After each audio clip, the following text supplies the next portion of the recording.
성도도 위기를 만날 수 있습니다. 하나님의 사람들도 이 세상을 살아갈 때 환난을 만날 수 있고 어려움을 만날 수 있습니다. 비신자들과 다른 점이 있다면 그 위기에 대처하는 방식입니다. 환난에 대응하는 자세와 태도입니다. 다윗은 지금 어떻게 보면 생애 최고의 위기를 만났다고 볼 수 있습니다. 물론 다윗은 젊은 시절에도 험한 세월을 보낸 적이 많았습니다. 그의 대적이 어찌 그리 많았는지 일어나 그를 치는 자들이 많았습니다. 사울도 그러했고 블레셋 사람들도 그러했고 심지어는 이스라엘 자손들 중에서도 사울이 두려워서 혹은 출세에 눈이 멀어서 그를 대적하는 사람들이 있었습니다. 그런데 지금은 어떻습니까? 왕이 되었으니 무서울 것이 없다고요? 그렇지 않습니다. 사랑하는 아들 왕자 압살롬이 순진한 백성들을 선동하여 아버지에게 반역을 일으켰습니다. 얼마나 마음이 아프고 힘들었겠습니까?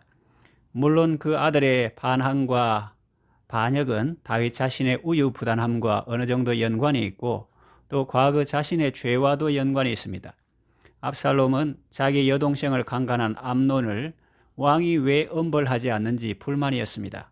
그리고 우리아의 아내였던 바세바가 왜 궁에 들어와 사는지 의문이었습니다. 물론 일반 백성들은 남편 잃은 청상 과부를 왕이 불쌍해서 거두어 주었다고稱颂하겠지만 그 내막을 아는 요압이 압살롬에게 그 내막을 알려주었을 가능성이 큽니다. 압살롬이 암논을 죽이고 외국에 갔을 때나 돌아왔을 때 다윗은 아무 말도 하지 않았습니다. 아들의 비행에 어느 정도 자기가 원인을 제공한 것이라 생각했을 수 있습니다. 압살롬이 죽었을 때 다윗이 애통하는 것을 보면 그의 압살롬에 대한 마음을 짐작해 볼 수 있습니다. 여하간 지금은 상황이 어렵고 급박하게 돌아갑니다. 사람은 위기 앞에서 본 모습이 나타난다고 합니다. 싱크대가 없던 시절 설거지한 물을 바켓에 담아놓고 좀 시간이 지나면 맑게 보입니다. 그러나 막대기로 휘저으면 가라앉았던 내용물들이 둥둥 떠다니죠. 이처럼 위기 앞에서 사람의 진심이 다 드러나는 것입니다. 성도는 위기를 만났을 때 어떠해야 할까요? 하나님의 사람 다윗은 이런 극심한 위기 가운데서 어떻게 행동하고 있습니까? 첫째, 다른 사람을 배려합니다. 19절에서 23절에 그 내용이 나옵니다. 압살롬의 반역 소식을 듣고 다윗은 즉시 신하들과 함께 피난길에 오릅니다. 왕을 따르는 사람들 중에 좀 특별한 무리가 있습니다. 18절에 보면 왕을 따라 가드에서 온 모든 가드 사람 600명입니다. 다윗은 일찍이 블레셋에서 망명 생활을 한 때가 있습니다. 그때 얼마나 사람들의 눈치를 보며 조심스럽게 살았습니까?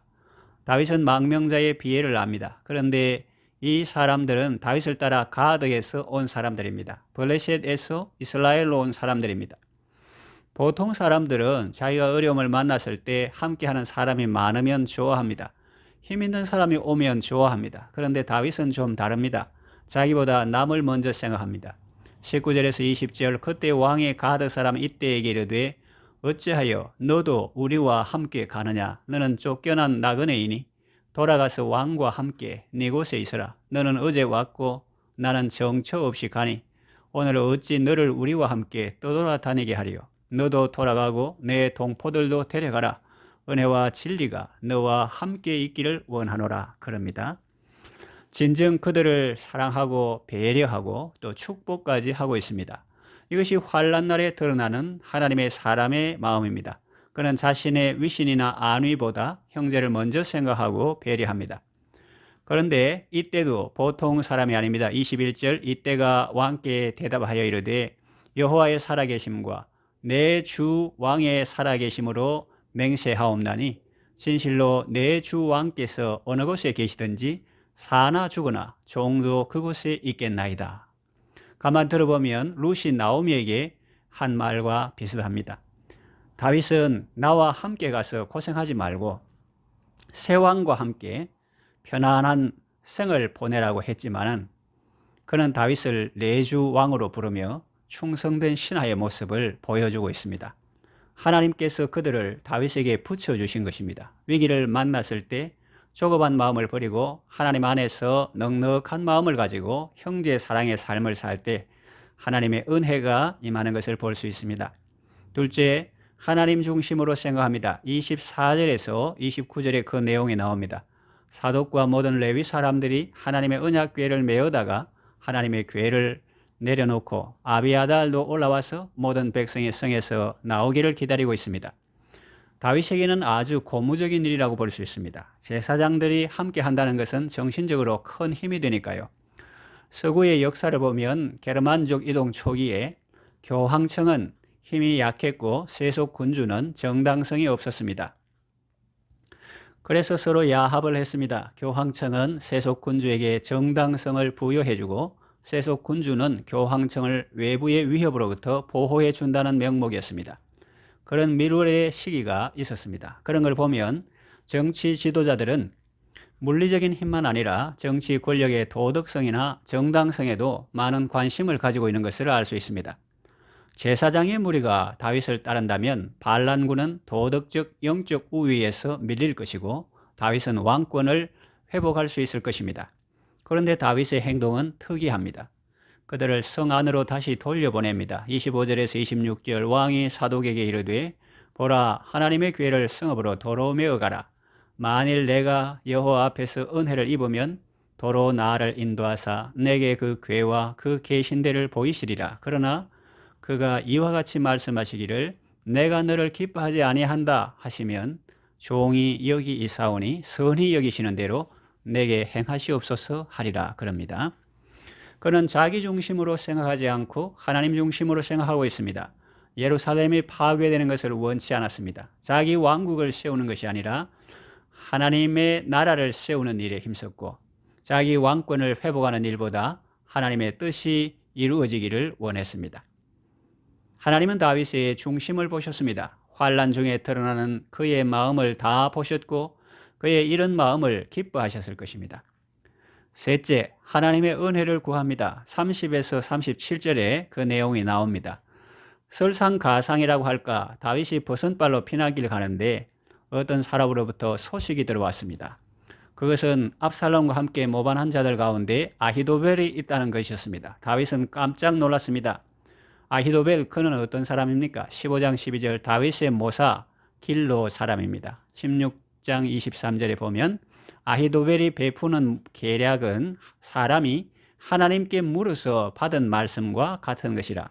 아히도벨의 모든 계략은 다윗에게나 압살롬에게나 그와 같이 여겨졌더라고 했습니다. 마치 하나님의 말씀을 받는 것 같이 여겼으니 얼마나 유력하고 영향력이 큰 사람이었는지 알 수 있습니다. 오랜 시간을 함께했던 그가 반란군에 가담했다니 가슴이 철렁 내려앉았겠죠. 그러나 다윗은 낙담하지 않고 바로 하나님께 기도했습니다. 31절 하반절 다윗이 이르되 여호와여 원하옵건대 아히도벨의 모략을 어리석게 하옵소서 그렇게 기도했습니다. 마침 다윗의 친구 아렉 사람 후세가 다윗을 맞으러 왔는데 다윗은 그를 성으로 들여보냅니다. 그는 후세가 아히도벨의 모략을 패하게 할 줄 믿었습니다. 하나님은 다윗의 기도를 들으셨습니다. 17장에 보면 그 내용이 나옵니다. 압살롬이 아히도벨의 모략을 듣고서 아렉 사람 후세의 말도 듣자고 했습니다. 그때 놀라운 일이 일어났습니다. 17장 24절 압살롬과 온 이스라엘 사람들이 이르되 아렉 사람 후세의 계략은 아히도벨의 계략보다 낫다 하니 정말 기적이 일어난 것입니다. 아히도벨의 말을 하나님의 말씀처럼 떠받드는 사람들이 어떻게 후세의 말을 들을 생각을 했으며 또 압살롬뿐만 아니라 온 이스라엘 사람들이 다 후세의 계략이 더 낫다고 말했는지 궁금하지 않습니까? 이어지는 구절이 그 검증을 시원하게 풀어줍니다. 이는 여호와께서 압살롬에게 화를 내리려 하사 아히도벨의 좋은 계략을 물리치라고 명령하셨음이더라 했습니다. 하나님께서 사람들의 마음을 움직이신 것입니다. 다윗의 기도에 응답하신 것입니다. 우리가 기도할 때 하나님은 천군 천사들에게 명령하시고 사람들의 마음도 움직이시는 것입니다. 하나님은 다윗의 기도를 들으시고 그를 위기에서 구원해 주셨습니다. 말씀을 정리 요약합니다. 하나님의 사람은 환난의 때에도 아름다운 모습을 보여줍니다. 등 따시고 배부를 때만 성도고 어려울 때는 성도가 아닌 것은 참 성도가 아니죠. 참 성도는 평안할 때나 환난의 때나 언제나 성도의 모습을 보여줍니다. 하나님의 사람은 환난을 만났을 때 형제를 사랑하고 배려합니다. 하나님 중심으로 생각합니다. 하나님의 은혜를 구합니다. 하나님은 환난을 맞는 다윗의 반응과 자세를 보셨고 그를 긍휼히 여기시고 그를 위기에서 건져 주셨습니다. 여러분도 인생길 가다 위기를 만나고 환난을 만날 때 하나님을 바라보시고 그분의 도우시는 은혜로 넉넉히 이기는 삶을 살아가시기를 바랍니다. 기도합니다. 하나님 아버지, 다윗은 생애 최고의 위기를 만났을 때 겸손한 마음으로 주님을 바라보았습니다. 형제를 사랑하고 하나님 중심으로 생각하며 하나님의 은혜를 구했습니다. 우리도 위기 앞에서 하나님을 바라보게 하시고 하나님의 은혜를 구하게 하소서. 조급하거나 자기 중심으로 생각하거나 자기 수단과 방법으로 모면하려는 생각을 내려놓고 회개와 겸손과 성화의 과정을 주님과 함께 걸어가게 하소서. 예수님의 이름으로 기도합니다. 아멘.